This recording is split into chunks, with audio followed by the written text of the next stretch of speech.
L'eau, l'étoffe bleue des mers et des océans, parure bleue des immensités profondes. Seules de rares espèces s'aventurent en pleine mer. La plupart vivent dans des récifs et leurs majestueux palais de corail.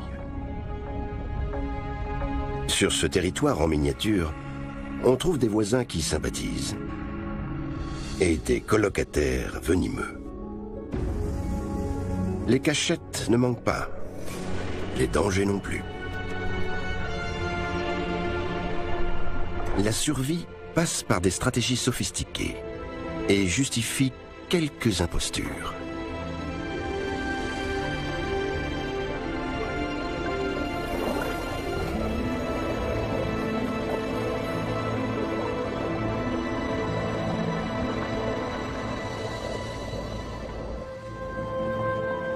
En surface, c'est le calme plat. La houle ondule délicatement au-dessus du récif. Mais sous l'eau, c'est une autre histoire.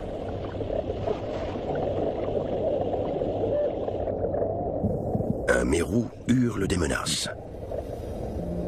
Des micros immergés rendent les sons audibles. Comme l'aboiement de poissons clowns en pleine dispute. Ou le rôt du petit poisson porc-épic. L'ambiance n'a rien de pacifique, comme le montrent ces deux crevettes qui s'en prennent à une étoile de mer. Et qu'un autre ne s'avise pas de s'incruster.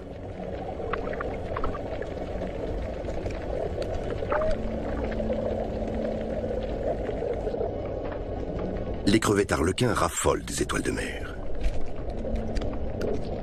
Qu'importe la couleur du moment que la chair est tendre.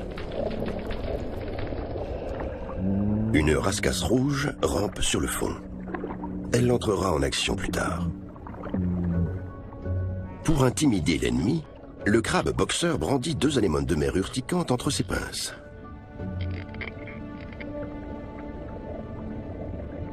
Deux poissons clowns se disputent les faveurs d'une anémone.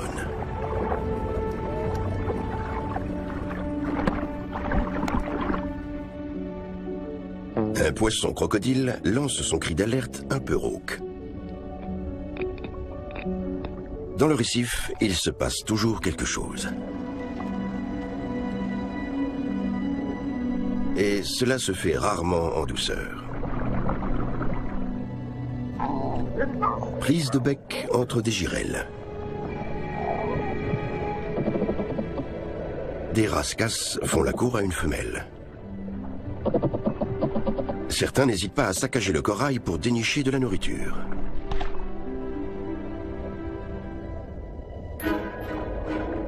Tout le monde n'a pas des méthodes aussi brutales, mais chacun a sa technique pour trouver de quoi manger.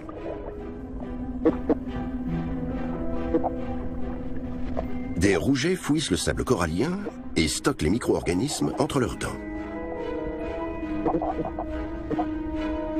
Les barbillons situés sur la mâchoire inférieure leur permettent de détecter des proies. Deux gobies labourent eux aussi le sable. Une technique laborieuse et moyennement efficace, contrairement à celle de l'arrêt pastenaque à pois bleu, qui s'enfouit entièrement dans le sable. Les gobies pourraient peut-être en profiter. Il suffit de demander. Il y en a une qui creuse, les autres regardent, à l'affût des restes. Autre poisson, autre stratégie. Le baliste envoie un jet d'eau pour déloger ce qui se cache dans le sable. Il chasse les pique-assiettes en grognant.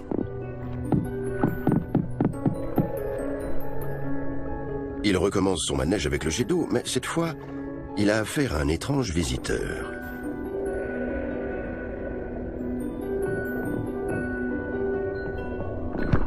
Rien ne sert de le poursuivre. Le mieux, c'est encore de lui envoyer du sable dans les yeux.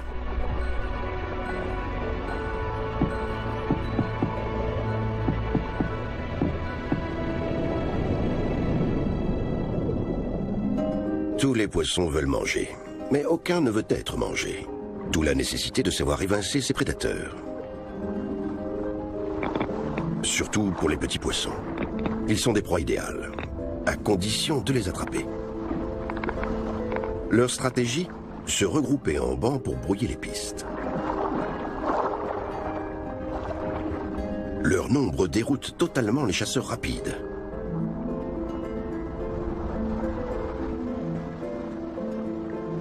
Quant aux lents, ils ne sont pas dangereux. Mais que faire alors lorsqu'on n'a pas de congénères pour s'agglutiner, quand on vit seul ou en couple? On a recours à la bonne vieille méthode de l'invisibilité. Accroché au corail fouet, le poisson trompette peut à la rigueur être trahi par ses yeux.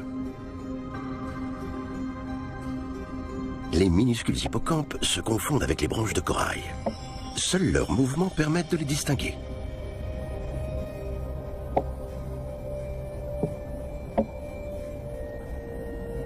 Ne surtout pas ressembler à des proies. C'est la devise des poissons fantômes. Ils flottent, immobiles, et apparemment sans vie. Mais ils sont bien vivants. Le ventre de la femelle est rempli d'œufs qui attendent d'être fécondés. Le mâle s'exécute.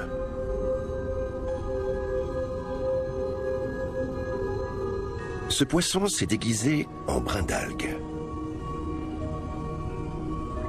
Le poisson-feuille Cacatoès se laisse bercer par la houle.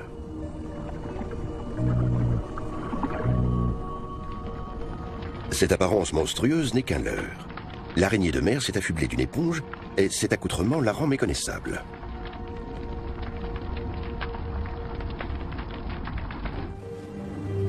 Les techniques de camouflage sont indispensables aux espèces petites et vulnérables. Mais même les plus féroces prédateurs savent avancer masqués. Les rascasses restent sur le fond, immobiles comme des pierres, et totalement imperturbables. Les murènes s'en prennent même à des poissons venimeux. Les rascasses attendent tranquillement qu'une occasion se présente. Puis se pétrifient à nouveau. Une stratégie immuable. De temps en temps, un individu déploie ses nageoires dorsales hérissées de piquants venimeux. Une pierre qu'il vaut mieux ne pas toucher. La baudroie se fond dans la végétation environnante pour pêcher en toute tranquillité. Elle a positionné sa canne à pêche vers l'arrière. À l'extrémité, une sorte de drapeau censé servir d'appât. Mais dès qu'elle se déplace, elle vend la mèche.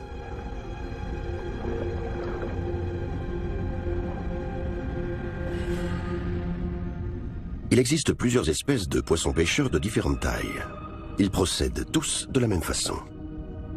Ils agitent leurs filaments. Et le petit poisson curieux tombe dans la gueule du loup.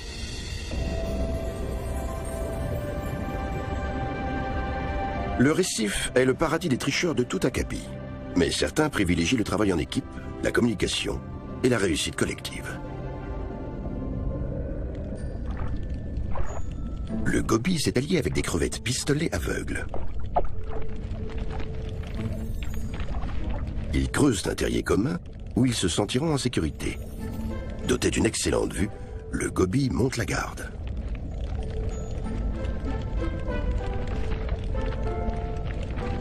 La communication est essentielle entre les parties. Les crevettes maintiennent un contact permanent avec leur gardien et lui prodiguent de brefs massages du ventre en signe d'apaisement. Voilà, l'abri est terminé. En cas de danger, on pourra se volatiliser en un clin d'œil.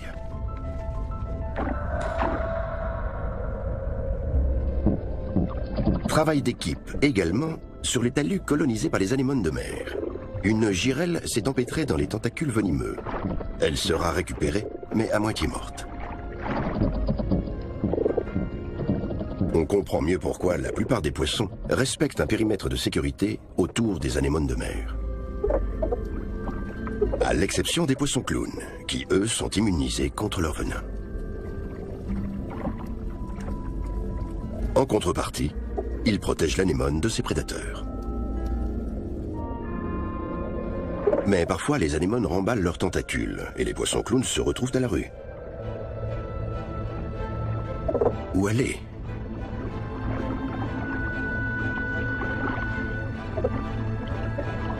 Ce logement est déjà occupé. Le suivant aussi. Il ne reste plus qu'à se battre avec son propriétaire.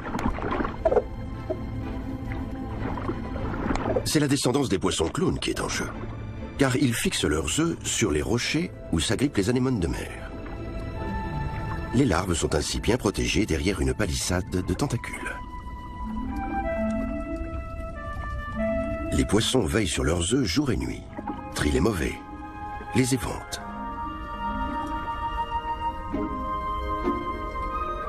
Bientôt les œufs écloront et personne n'aura le droit d'approcher.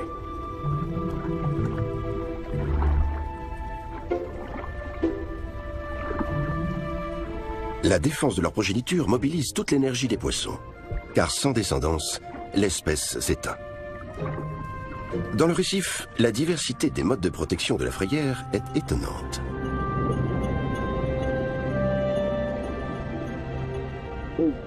Chez les balistes, le berceau est une simple cuvette, ce qui implique de monter la garde. D'aérer les œufs de temps en temps, et surtout, de rester vigilant. Menace en vue. Un oursin se dirige droit sur la frayère. Il faut protéger les œufs coûte que coûte. Après quelques secondes de réflexion, le baliste souffle sur l'oursin et cherche à l'écraser. Il brise sa coquille, laissant un trou béant.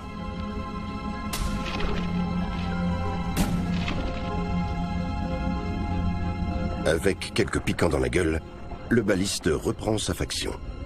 La surveillance des œufs n'a rien d'un jeu d'enfant. Même à deux, un couple de demoiselles cherche la proximité d'une branche de corail. La femelle y a fixé ses œufs.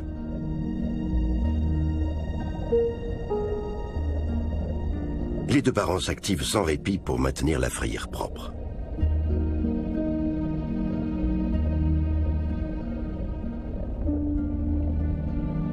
Un peu plus loin, la même espèce, au lieu de veiller sur ses œufs, est en train de les manger. C'est un cas extrême. Un des parents a disparu et l'adulte restant ne peut s'occuper seul de la couvée. Autant la dévorer avant que d'autres ne s'en chargent.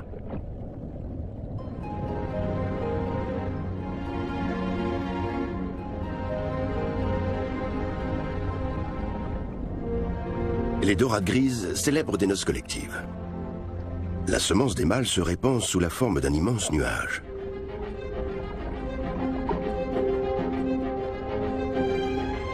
Elles sont constamment en mouvement et mises sur l'effet de nombre. N'importe quel prédateur serait désorienté. Pour protéger leurs œufs, les castagnols rouges utilisent une tactique particulière.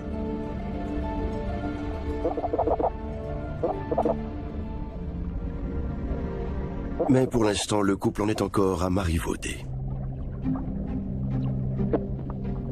La parade nuptiale consiste à tourner en rond sans s'arrêter, idéal pour stimuler les hormones. La ponte aura bientôt lieu.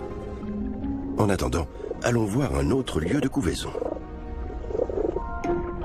Les castagnols noirs vivent en groupe et creusent leur nid côte à côte. Lorsqu'un intrus approche, tout le monde est prévenu. Le Bernard l'ermite constitue une menace potentielle. Les œufs riches en protéines pourraient l'intéresser. Les castagnols noirs sont nerveuses.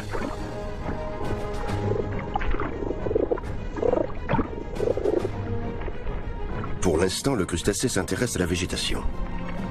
Que peut-il lui arriver? En cas de danger, il n'a qu'à se réfugier dans sa coquille. Mais la patience des castagnols a des limites. il va passer un mauvais quart d'heure.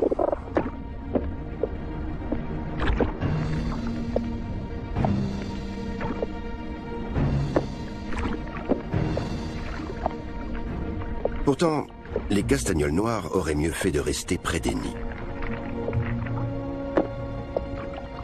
Une bande de girelpans a profité de l'aubaine pour se jeter sur les œufs.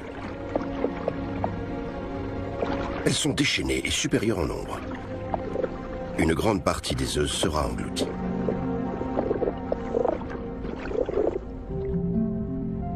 Les castagnols rouges ne risquent pas ce genre d'attaque. Les œufs sont bien à l'abri dans la gueule du mâle. Une nurserie itinérante, 100% sûre. Sauf naturellement si le mâle se fait dévorer.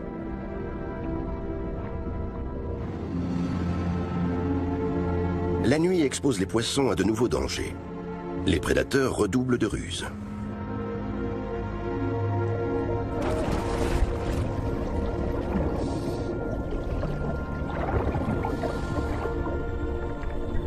Les gorgones, elles, ne se compliquent pas la vie et profitent du courant.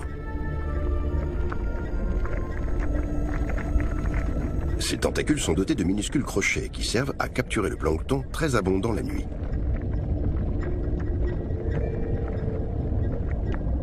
Une comatule trotte gracieusement et se place, elle aussi, au milieu du plancton en suspension. Pour une limace, la danseuse espagnole a beaucoup de tempérament.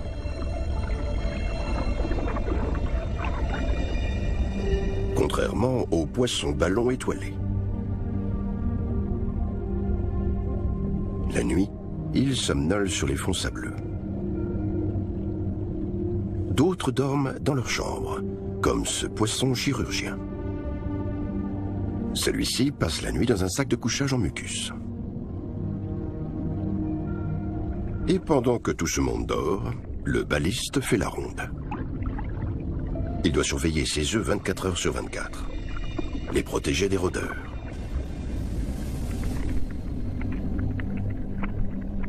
Le cône a flairé un poisson endormi à l'aide de sa trompe. Il lui décoche aussitôt une flèche empoisonnée, avant de l'avaler.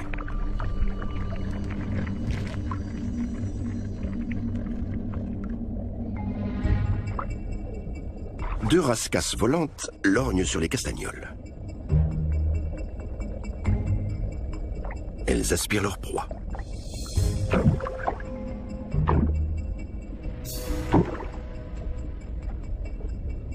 Quitte à parfois avaler de travers. Pour la chasse à l'affût, toutes les positions sont bonnes.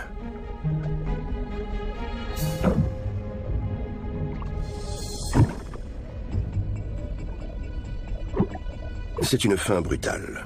Comme quoi, même dans la bouche paternelle, les petites castagnols ne sont pas toujours en sécurité. Les appendices cutanés des rascasses n'ont rien d'esthétique. Ils servent à rendre leur contour flou. Dans le corail, c'est le camouflage idéal. En dehors du récif, les rascasses changent de tactique. Elles chassent en bande et rabattent leur proie à toute voile dehors. Leur méthode est infaillible.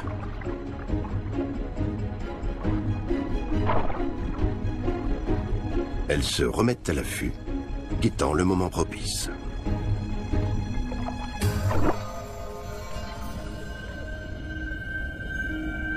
La lumière bleue des projecteurs spéciaux montre le récif sous un jour radicalement différent.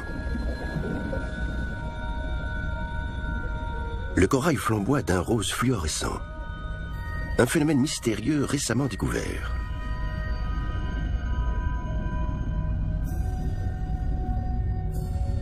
Le Bernard l'ermite se retrouve avec des feux arrière.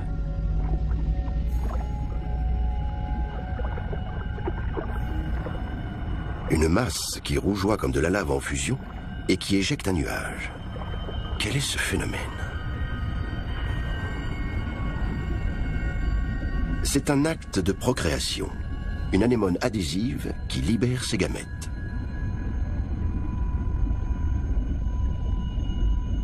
Ce feu d'artifice est filmé pour la première fois. Sous la lumière bleue, le récif s'épaissit de mystère.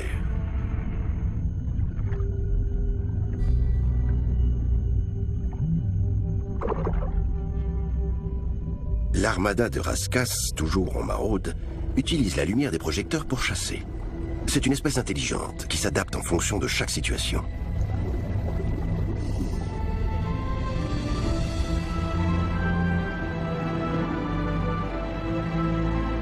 Les premiers rayons de soleil raniment la ville de Corail.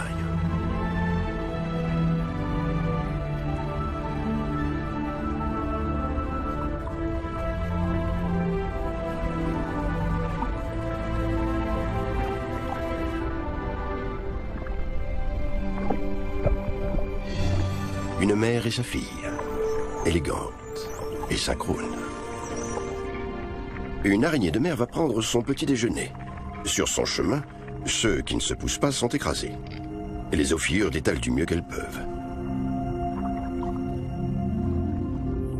La station de nettoyage rouvre ses portes. La murène est une cliente régulière qui s'y rend chaque matin.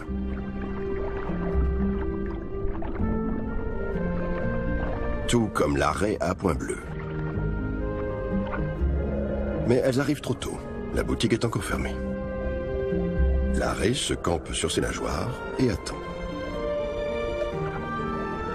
Même chose dans la filiale un peu plus haut. Il y a déjà la queue. Les petits poissons nettoyeurs arrivent enfin et débarrassent prestement la clientèle de ces parasites. C'est au tour de la raie. On insiste sur les branchies. Il s'agit d'une forme de troc équitable, nettoyage contre nourriture.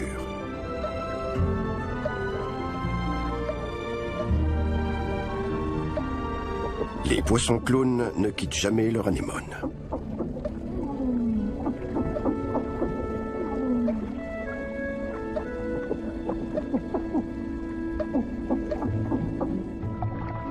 Dans le cas de l'anguille serpent, le nettoyage est assuré par des crevettes. C'est enfin au tour de la murène. Ses branchies regorgent de parasites appétissants. D'autres endroits de son anatomie aussi. Le nettoyeur commence par tapoter légèrement la gueule de la murène. Les préposés aux branchies prennent moins de gants. Le poisson qui nettoie la gorge devient plus intrépide. Puis s'arrête précipitamment. Les nettoyeurs quittent le navire.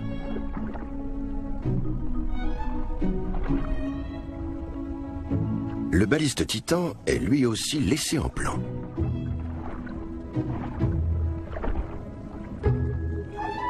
Les nettoyeurs ont repéré des poissons qui viennent pour la première fois. Ils sont servis tout de suite, pour qu'ils aient envie de revenir. Les habitués vont devoir patienter. Ils passeront après les nouveaux clients. Extraordinaire ce sens des affaires chez les nettoyeurs.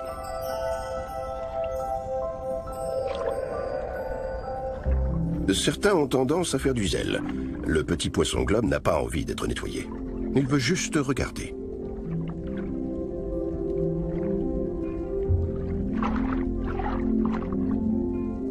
C'est sa première visite, lui aussi. Et il est traité en priorité comme il se doit.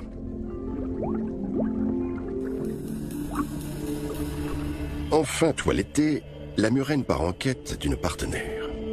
Celle-ci est indifférente. Qu'importe, le mâle continue.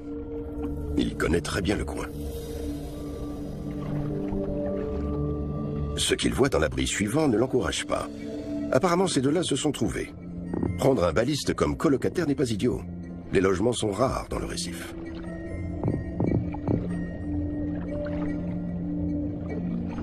Malgré leurs différences, les deux poissons semblent inséparables. De quoi dissuader les visiteurs de s'incruster. Sous ces airs pacifiques, le baliste Titan est capable de montrer les crocs.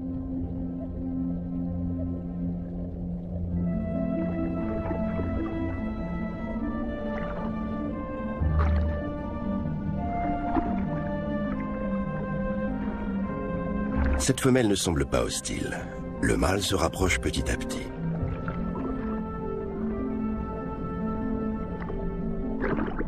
Le fait de montrer les dents n'est pas synonyme d'agressivité. Un petit câlin et la femelle consent à partir en balade. Le mâle est devant.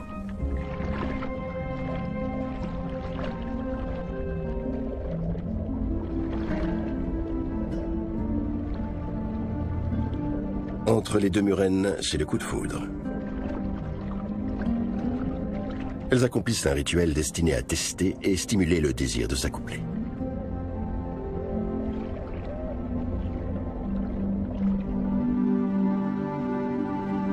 La plupart des techniques de survie dans le récif corallien sont inscrites dans l'ADN des espèces. L'intelligence et la réflexion n'entrent pas en ligne de compte. Mais il arrive que les poissons innovent. Par exemple, pour la chasse en binôme. Le premier, un mérou, chasse à découvert.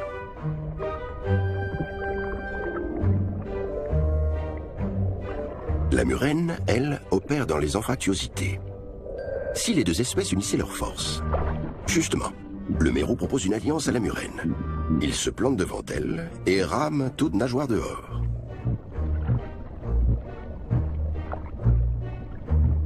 Mais la murène n'entend rien à son langage des signes et reste dans son antre. Deuxième tentative. Elle réagira peut-être à une démonstration de natation. Non plus. Apparemment, ce mérou a su trouver les mots. Il dodeline de la tête. La murène comprend. Les deux partent ensemble. La murène explore les ruelles sombres qui quadrillent les coraux, tandis que le mérou écume les larges avenues à l'extérieur. Le mérou pensait qu'il n'y aurait qu'à se baisser. Il déchante. Même la murène, à deux doigts d'abandonner, doit être remotivée.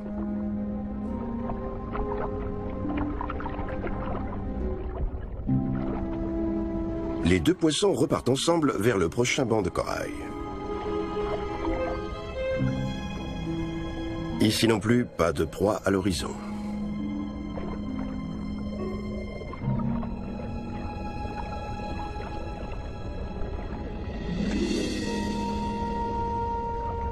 La murène a enfin débusqué quelque chose. Ensuite, tout va très vite. Le mérou et la murène profitent de la panique pour faire une razzia. Le salaire de la coopération.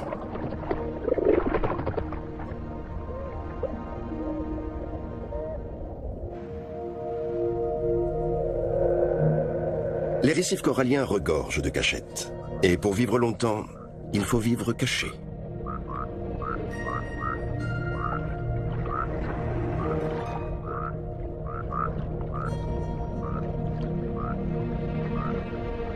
Certains se réfugient entre des coraux acérés, d'autres entre des piquants.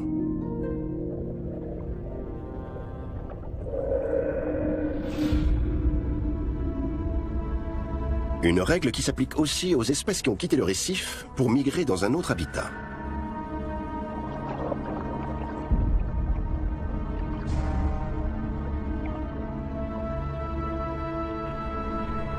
Une plongée sur une épave qui accueille ces exilés.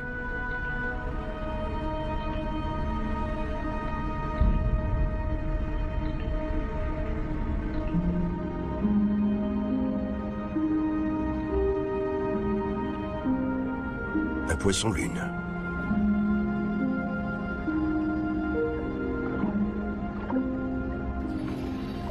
Derrière des gorgones et des poutrelles en acier, des mérous sont aux aguets.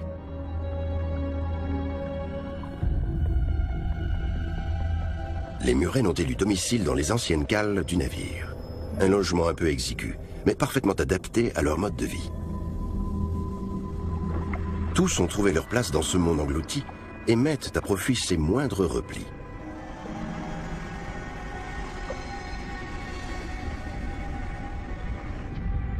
Jusqu'au filet de pêche, utilisé comme tente de camouflage par le congre.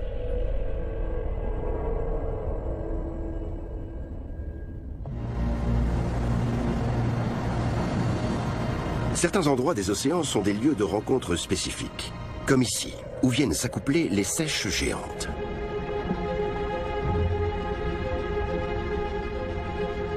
Le substrat rocheux offre fissures et crevasses capables d'accueillir leurs œufs. Les femelles, plus petites, gardent leurs tentacules repliés.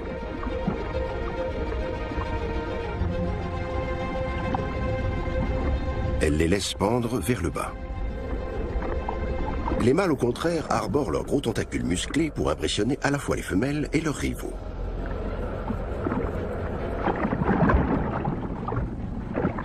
Et lorsque la force ne suffit pas, il reste le jet d'encre.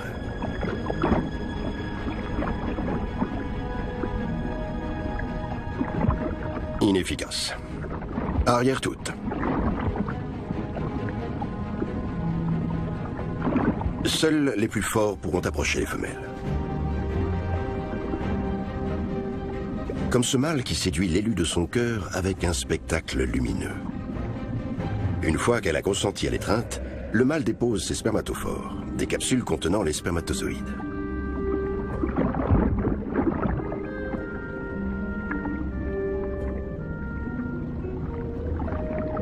Aussitôt après, la femelle se réfugie dans une crevasse pour échapper aux sollicitations d'autres mâles. D'un geste protecteur, son partenaire étale ses tentacules au-dessus d'elle. Si un prétendant se montre trop pressant, il le repousse. C'est le moment que choisit un rival plus petit, travesti en femelle, pour arriver par le haut. Les tentacules pendants, il s'approche furtivement. Il a toutes les apparences d'une femelle. Le mâle en titre est occupé à chasser les indésirables.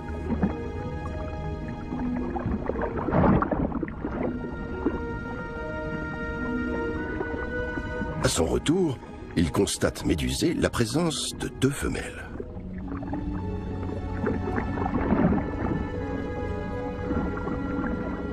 Il ne va pas s'en plaindre. Sauf que l'imposteur et la femelle s'accouplent en catimini, tandis que le mâle monte la garde sans se douter de rien.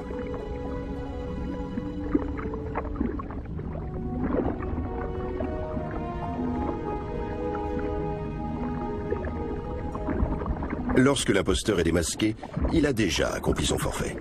Il reçoit une correction, mais sa ruse aura porté ses fruits.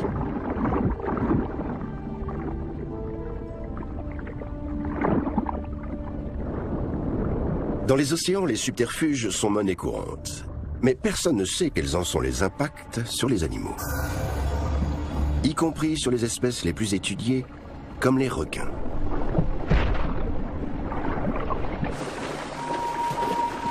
Nouvelle plongée, au large des Bahamas. Là où se rassemblent des centaines de requins-tigres et de requins-citrons. Les plongeurs doivent avoir les nerfs solides. Ils vont tenter une expérience destinée à savoir comment les requins réagissent face à leurs reflets. Deviendront-ils menaçants? Iront-ils jusqu'à attaquer?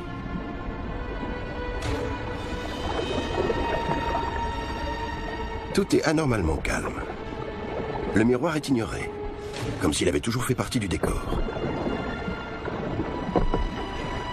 Les requins l'évitent, sans que cela les perturbe.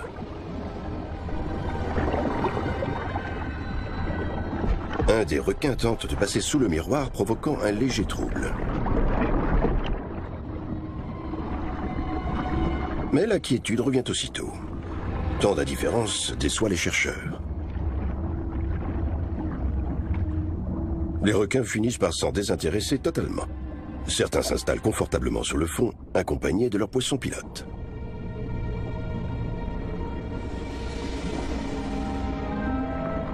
Mais un événement fortuit vient briser l'ambiance contemplative.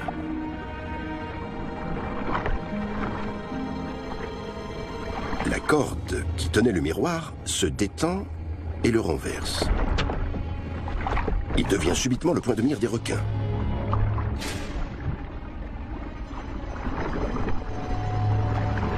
Il le renifle, le palpe, de plus en plus agité. Comment expliquer ce changement d'attitude? Qu'est-ce qui inquiète les requins? Les chercheurs avancent deux hypothèses. L'altération de l'écho des ondes sonores ou bien la vision soudaine de la surface en lieu et place du sable habituel. Quoi qu'il en soit, les requins semblent affolés et se préparent à attaquer en bloc.